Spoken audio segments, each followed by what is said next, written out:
biofuel blends on gas turbine emissions. What background is that we all agree that in the next century there are no more fossil fuels for us to run our cars on, or anything else, buses, trains, planes. So there is a need for some other source of fuel, which can go replace gasoline-based fuels, and they should also conform to the standards and the ASTM, and they should be used as drop-in fuels. So we pick six blends of these biofuels, which are from baseline JTA1, and we use Jatropha, Camelina, and we use Vansol as aromatics. All the blends were done by Indian Oil Corporation, and they supplied us these 6 blends. And out of all of them, 6 blends, 2 of them were pure biofuel blends, which had only Camelina, and they had Vansol. And the test conditions are given there, and they were representative of low power conditions, where we would expect CO, and we would expect excess THC to come out. This is the setup, and that's the combustor that was there. We used the can-type combustor, and we have used a furnace in the line to increase the temperature, and we have used a butterfly valve to control the pressure. That's the combustion comes with chamber pressure. And the results, we have seen that for when we use biofuel blends, let's compare to the conventional whatever we use JTA1, the temperature increased drastically. That was all because hydrogen content within biofuels was a bit higher. Because temperature went up, the NOx also increased. But we saw a drastic decline in all the other parameters, CO, unburnt hydrocarbon, soot, and as well as particle size. Thank you.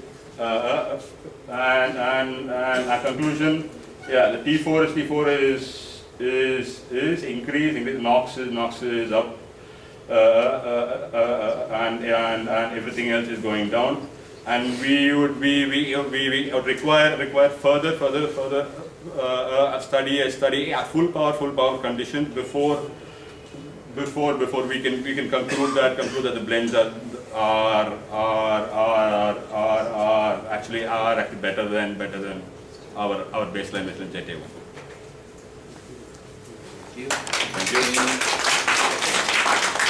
Thank you. So,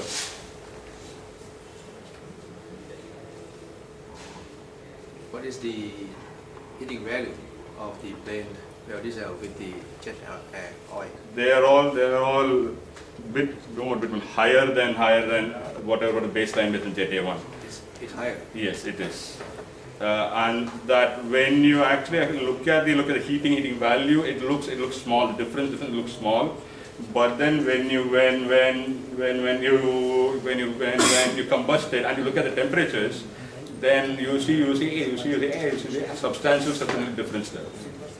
But then on paper, those things look small. But when we are combusting it, it looks bigger.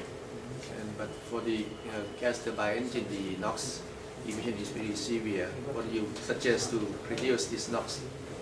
even though our value compared to whatever is there, JK1, but even though it is marginally higher, it's still below below the norm of the 50 ppm, whatever the norm is.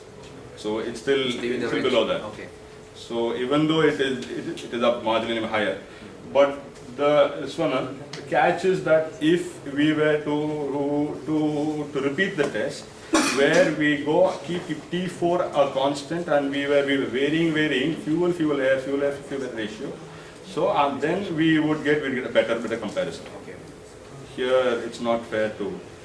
Thank you. Thank you. Temperature, Yes, sir. Yes, sir. Sorry, I'm very sorry. no problem. Temperature increase seems to be very severe, 35%. Yes, sir, but the baseline in JK1 was about 1,000 Kelvin. So you go up 30%. You are still at 1,300 Kelvin. So it's still fairly there within material limits. What is the temperature? Where do you get the temperature? Measure one point? No, sir. We actually use an array and then we will actually average it out. Average temperature. There will be an array sitting here. There will be one in the vertical direction and one in this direction. There will be one in the one horizontal direction. So we have got 6 of them. So we will actually average them out. Because at 1300 you won't get any knocks. So there must be a higher temperature in the other Inside that combustor, yes, Higher. somewhere. See you. Yes, sir. Thank you. Thank you. Can we move?